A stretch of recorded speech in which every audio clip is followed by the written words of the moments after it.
Hola amigos, ¿cómo están? Bienvenidos una vez más a este canal. Me enviaron este video por correo para que lo analizara, ¿no? Y compartiera con ustedes. El título es Trump, el Mesías de Edom. Vamos a ver qué significa todo esto. Pero antes de comenzar con el video, vamos a ver qué es Edom o quién es Edom, porque sé que esto muchos quizás es primera vez que lo escuchan. Yo hace muy poco comencé a investigar de esto. Edom es mencionado con frecuencia en la Biblia. Es un personaje de gran relevancia en el Antiguo Testamento. Su nombre proviene del hebreo Adom, que significa rojo. O sea, Edom está relacionado con el término rojo, ¿no? Con el color rojo. Sin embargo, Edom no es simplemente un personaje individual, sino que representa una nación entera descendiente de Esaú, el hermano gemelo de Jacob. Aquí vemos un mapa de lo que era el reino de Israel. Aquí vemos a Samaria, Siquem, Jafá, Bedel, Jerusalén, Hebrón. Y aquí debajo está lo que es el reino de Edom. Quedaba como al sureste, ¿no? Poco sureste de lo que era el antiguo reino de Israel. Entonces, Edom, como lo dice por acá, es uno de los descendientes de Esaú. Es una nación entera descendiente de Esaú, el hermano gemelo de Jacob. Recordemos que Isaac tuvo dos hijos, Esaú y Jacob. Esaú es el mayor porque nació un poco antes, ¿no? Creo que la historia dice que él nace y detrás de él venía Jacob agarrándole el pie.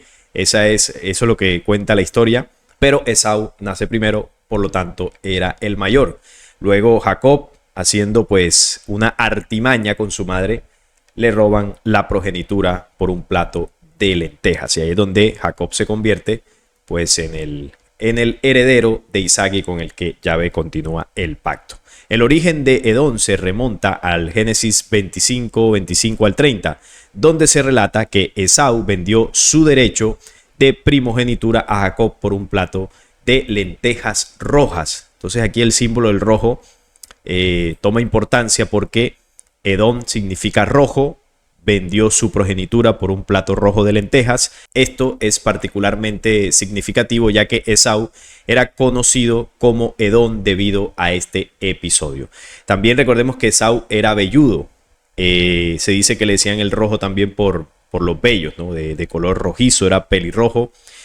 Y Jacob pues era lampiño, entonces él, la artimaña que hizo con su madre fue pegarse vello por todo el cuerpo, y como Isaac era ciego, se le acercó para que Isaac, su padre, lo tocara y engañarlo para que pensara que era Esaú y no Jacob. Y así fue que le dio la progenitura. Más adelante en el Génesis 36:1 se describe que Esaú, es decir Edom, se establece en la región montañosa de Seir, lo que hoy conocemos como sur de Jordania. Allí sus descendientes formaron el reino de Edom, una nación con su propia monarquía e identidad aparte de Israel. Una de las referencias más notables de Edom en la Biblia se encuentra en el libro del profeta Obadías. Aquí el profeta habla sobre el juicio divino contra Edom debido a su trato cruel hacia Israel, porque comenzó una disputa entre hermanos, ¿no? Esaú y Jacob. Comenzó a crecer un odio por todo el tema de la progenitura. Y si usted lee la Biblia en varias ocasiones, pues se enfrentan. Esaú persigue a Jacob y eso se traslada pues también a los pueblos, ¿no? A los descendientes de ambos reinos que se establecieron. Entonces surgió un reino del lado de Jacob, que son las 12 tribus, ¿no? El reino de Israel. Y del lado de Esaú surgió el reino de Edom. Entonces los edomitas, en lugar de ayudar a Israel en momentos de necesidad, actuaron con hostilidad y desprecio, porque ya venía ese odio generacional. En el contexto bíblico, Edom simboliza a menudo aquellas naciones que se oponen a Israel y al plan de Dios. En el Nuevo Testamento, Roma es incluso comparada con Edom en el libro de Apocalipsis. Es importante señalar que en la Biblia Edom no solo se menciona como un enemigo, sino también como un pariente cercano de Israel. Esta relación complicada refleja la realidad de que los conflictos más difíciles a veces surgen dentro de nuestra propia familia y comunidad. Entonces, claro, Esaú es hermano de Jacob. Son naciones hermanas, porque de Esaú desciende luego lo que es Edom, y ahí se conforma el reino. Entonces, este es el contexto bíblico, el contexto histórico de dónde sale el tema de Edom. ¿Y por qué el Mesías de Edom? Bueno, de esto no habla la Biblia no se refiere a que de Edom surgirá un Mesías como tal. Esto es un conocimiento que se maneja más internamente en el rabinato hebreo. Recuerden que ellos están esperando un Mesías descendiente de David. Estoy hablando de la línea de Jacob, ¿no? Las 12 tribus, el pueblo hebreo en general. Ellos esperan su Mesías. Tienen sus profecías. Ese Mesías tiene unas características que aquí la hemos explicado varias veces. Pero dicen ellos que de Edom, de lo que era el reino de Edom, de los descendientes de Edom, de esa línea, también surgirá un líder o un Mesías. Ese Mesías vendría representando pues a las naciones ajenas a Israel. Vendría representando el otro bando. Recuerden que Edom es el rojo, Israel es azul. Recuerden su bandera, todo esto. Y ahí están los dos colores, y estos dos colores nos recuerdan las divisiones a nivel mundial que han partido desde, por ejemplo, la logia de la escuadra y el compás. Estos colores del azul, el rojo, el negro, el blanco, son las divisiones en las que el sistema ha sumido a la humanidad. Los partidos políticos rojos frente a los azules, equipos de fútbol rojo frente a los azules, y bueno, los ejércitos. Así podemos poner muchísimos ejemplos que tienen como protagonistas a estos dos colores. Entonces el color rojo, que representa a Edom, tendría a un líder, Mesías, y por el lado de los azules pues estaría el Mesías verdadero de ellos, el que estarían esperando para liberarlos. Pero además de eso, ellos dicen que Edom, más allá de representar unas naciones que no serían como tal el pueblo hebreo original, haría ciertas cosas, tendría ciertas acciones que terminarían beneficiando al pueblo hebreo hacia el futuro. Eso lo vamos a ver ahora. Además de esto que acabo de mencionar, se relaciona al Mesías de Edom con el cristianismo.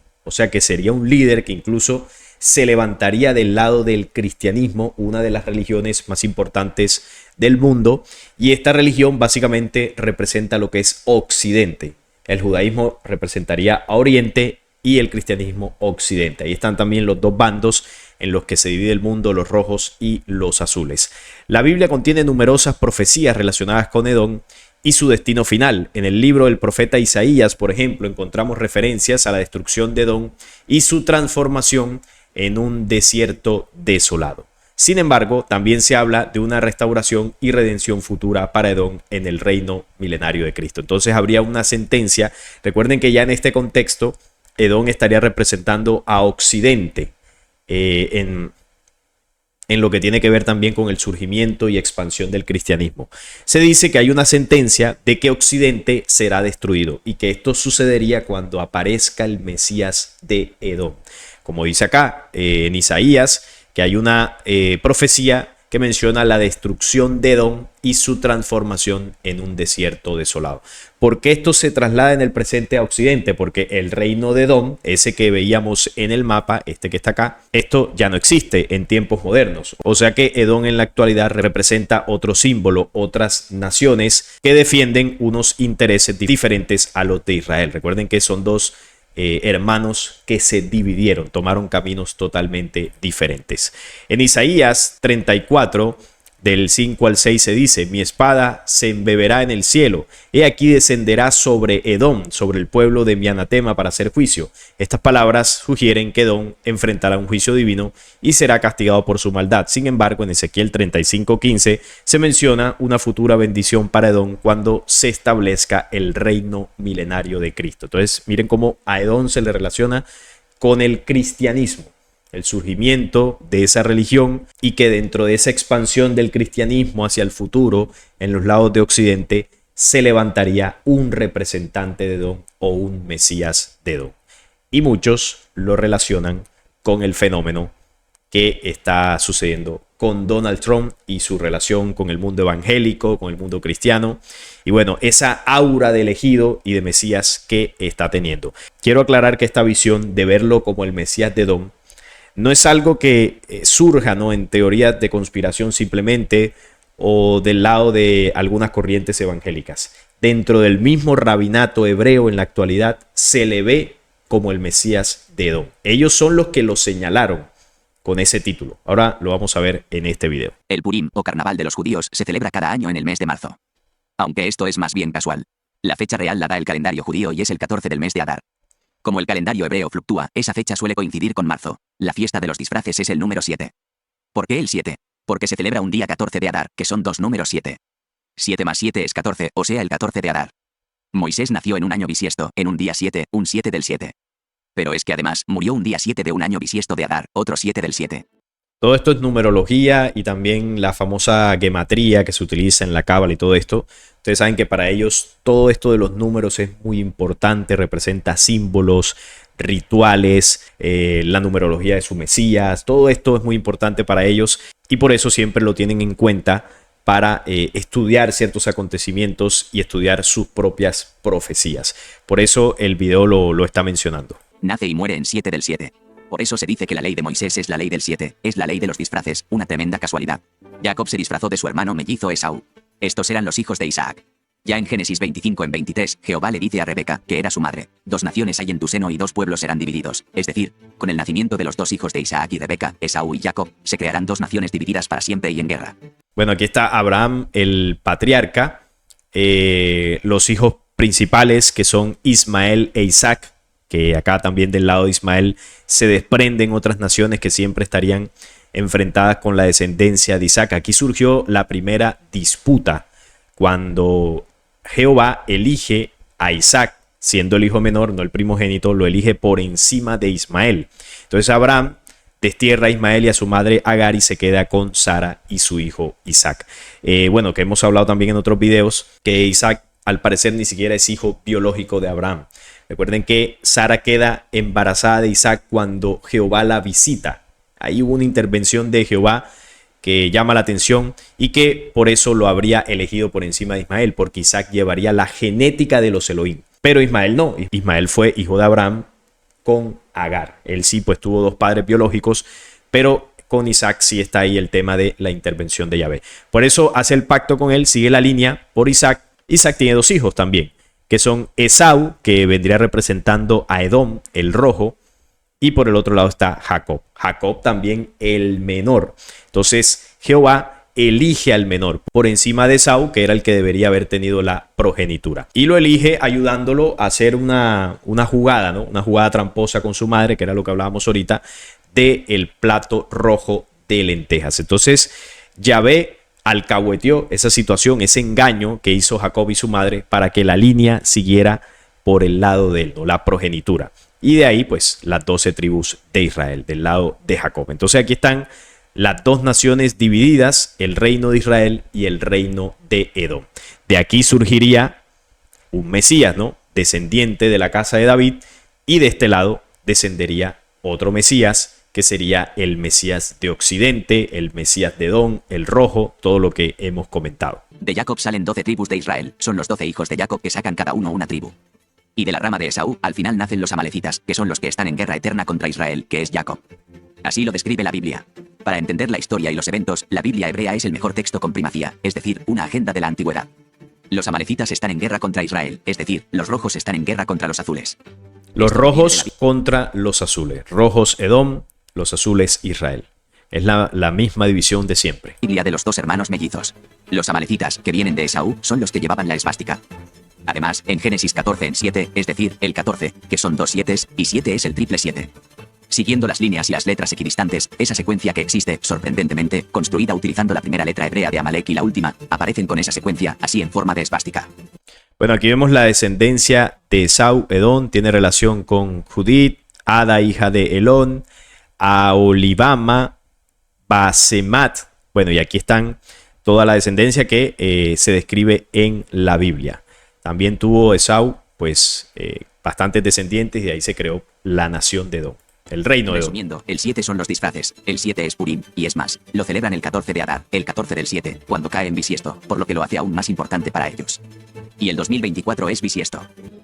El 2024 es bisiesto, sí, que fue el año de las elecciones en los Estados Unidos, y aquí es donde empieza la relación con Trump. Según la numerología judía, conocida como gematria, las letras del nombre de Trump suman 424, que es el mismo total que el Mesías, y seguramente es el número que utiliza en su propaganda electoral. Sí, la propaganda de Trump del 424.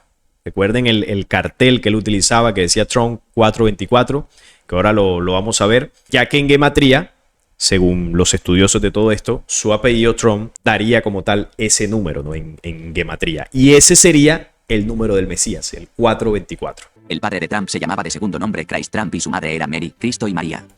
Christ Trump y Mary, Cristo y María, los padres de Donald Trump. Aunque esto puede parecer una coincidencia, es cierto que el padre de Trump era de origen de la Alemania nazi y construía sinagogas en Estados Unidos para muchos judíos cabalistas. El número de Trump se relaciona con el Mesías, como hemos dicho, es 424. El número de Trump se relaciona con el Mesías, el 424. Vamos a verlo acá. Es esto que vemos acá, el número que él utilizó en gran parte de su campaña, Trump B424. Esta imagen todos lo vimos por redes sociales, Trump B424. Fue uno de sus eslogans de campaña. Entonces ahí está la relación del 424, que es el número que en gematría representa al Mesías. Y curiosamente fue el que utilizó este señor para llegar a la presidencia. ¿Esto es coincidencia?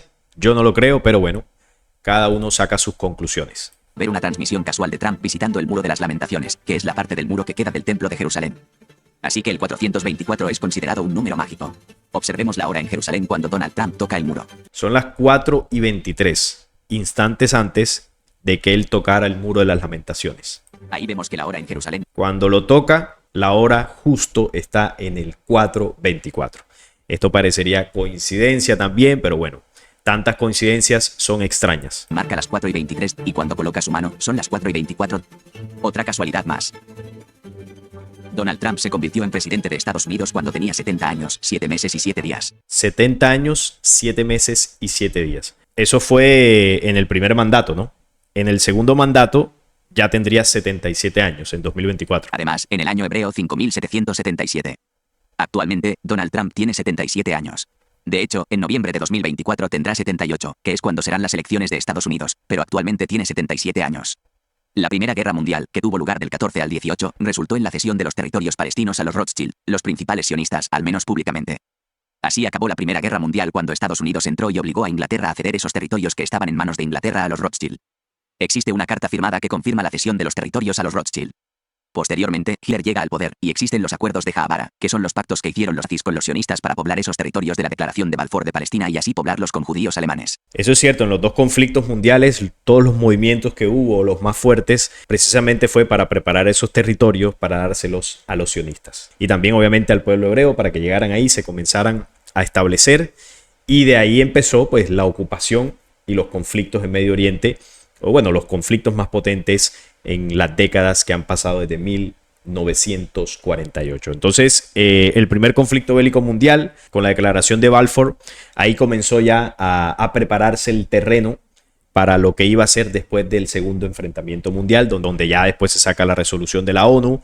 Ya había sucedido lo del Holocausto, donde esto generó el pesar mundial y tenían que sí o sí darles un territorio. Entonces vemos cómo utilizaron esa estrategia del señor del bigote para que llevara a cabo un sacrificio a su Dios, porque ahí lo que ellos hicieron fue acabar con personas de su raza, pero esas personas de la raza hebrea estaban mezcladas con genética de otros pueblos. Entonces fue como una limpieza de la raza. Algunos estaban mezclados y lo que hicieron ellos fue sacrificar a esos mestizos para que se les pudiera dar la tierra. Entonces fue un sacrificio a cambio de un bien mayor. Y este tipo de acciones esta gente lo ha hecho históricamente. Si no recordemos, en el desierto, en el Éxodo, cuando en varias ocasiones Yahvé mandó acabar con cientos o miles de su pueblo. ¿Por qué? Porque se le oponían a Yahvé. Entonces él, para depurar esa raza y para ir dejando a los más fieles, hacía estos exterminios y sacrificios de su propio pueblo para que así las futuras generaciones fueran más fiel al plan de dominio global establecido desde su Dios. Y eso fue lo que hicieron en el segundo conflicto bélico mundial. Después de eso, lograron el objetivo y es que les devolvieron la tierra o parte de ella y a partir de ahí ellos comenzaron a apoderarse prácticamente de todo. La Primera Guerra Mundial acabó teniendo los territorios que querían para crear su tierra prometida, por lo que la Segunda Guerra Mundial acabó con los acuerdos de Haavara, poblando todos esos territorios que después se convertirían en Israel en 1948, la tierra prometida. Eso fue lo que pasó tal cual. Los dos conflictos mundiales prepararon el terreno para lo que hoy en día sucede allí, ¿no? Un pueblo con una ambición profética desde el sionismo religioso y político de ocupar toda esa nación, incluso partes de naciones que están alrededor con el tema del Gran Israel, reconstruir su templo y traer a su Mesías. Para eso fue los dos conflictos mundiales y el tercero que viene será para concluir ese plan que ya lo tienen bastante adelantado. Ahora miren lo que dice este rabino sobre el Mesías de Edom. Por eso decía que esta visión de colocar a Trump como el Mesías de Edom es dicha por ellos mismos allí dentro del rabinato. Trump ha tomado la figura y eso le ha permitido convertirse en una figura mesiánica. Únalo con todo lo anterior. Y como decía, él es el Mesías de Edom. Él es el Mesías de Edom, dicho por ellos. Pero así. De Esaú. Pero te lo dicen así. ¿Y qué más tiene que hacer el Mesías de Edom? El Mesías de Edom, Edom es el occidente cristiano, los Estados Unidos, Europa. Lo que explicaba al principio, que Edom es el rojo, representa en la actualidad Occidente, el mundo cristiano. Eso es Edom en la actualidad. Esto te lo explica el chico este que también hila bastante por lo que le tengo visto. Y ellos creen que el Mesías de Edom va a destruir Edom. Destruir Occidente. ¿Y qué más va a hacer? Porque esto va de lo que va. Y luego protegerá y salvará a Israel. Y después reconstruirá el tercer templo. O sea que hará unas acciones en contra de Occidente, pero a su vez ayudará a Israel, sobre todo en el tema del tercer templo. Y esto sí que encaja con Trump. ¿Por qué? Bueno, recordemos esto. La monedita que le acuñaron al lado del rostro de Ciro. Ciro les permitió salir de Babilonia en aquel exilio y regresar a Israel después de 70 años y así reconstruyeron el segundo templo de Salomón. En tiempos modernos, ellos lo comparan con Trump y la acción que él hizo inicial de reconocer a Jerusalén como capital indivisible de Israel en el 6 de diciembre del 2017 y lo reconocen como el personaje, el líder mundial de la potencia mundial o el Mesías de Edom que puede hacer posible o puede ayudarles muchísimo en la reconstrucción del tercer templo. Y este tipo de acciones van encaminadas a eso. Por eso ellos ven a Trump como esa figura que le puede permitir a Israel lograr ciertos objetivos. Y él lo ha demostrado con todo lo que ha hecho a favor de Israel y eso que apenas está comenzando el segundo mandato. Vamos a ver las acciones que él hace hacia futuro en torno a esta nación y muchos de esta tradición religiosa, el rabinato hebreo, han puesto incluso sus esperanzas en él y en Jared Kushner para que lleven a cabo la fase inicial de la reconstrucción del templo. También traerá la paz a las naciones, esas que están divididas. Traerá la paz a las naciones. ¿Y cuál es el discurso de Trump? ¿Cuál es el discurso que ha hecho en su campaña? Que ha continuado ahora que llegó a la presidencia. Ya impulsó fuertemente para que se generara una tregua allí en Medio Oriente y ahora está trabajando para pacificar Europa del Este. O sea que también eso encajaría. Antes de la guerra entre Gog. Antes de la guerra entre Gog y Magog. O sea, antes del tercer conflicto mundial. O sea, él llega a un mundo dividido por conflictos, lo pacifica y esa paz antecede al estallido total. Miren cómo encaja todo esto con lo que él viene haciendo y con algo que también nosotros hemos explicado en varias ocasiones acá. Conflictos previos, pactos de paz, estallido mundial. Ese es el orden de la agenda.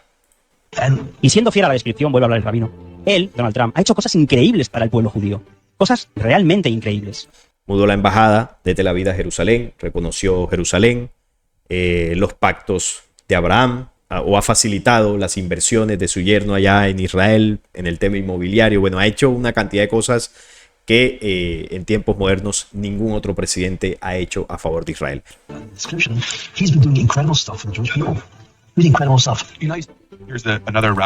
Aquí dice otro rabino que escribió otro artículo en el Jerusalem Post y te hablaba de que Trump es el rey de Edom. Otro rabino que vuelve a mencionar a Trump, a calificarlo como... Otro rabino además de ese del video. Lo ve como el rey de Edom, el Mesías de Edom. Como el rey de Edom. El Mesías para la nación de Edom. Los cristianos. ¿En contraposición a quién? A los israelíes. El Mesías de las naciones cristianas. ¿Y Trump con quién se alió fuertemente en su segunda campaña? Pero desde su primera campaña también ya venían esas relaciones con el mundo evangélico. Recuerden que Estados Unidos en su mayoría es un país evangélico protestante, como muchos en Europa, y que estos protestantes fueron los que lo llevaron al poder.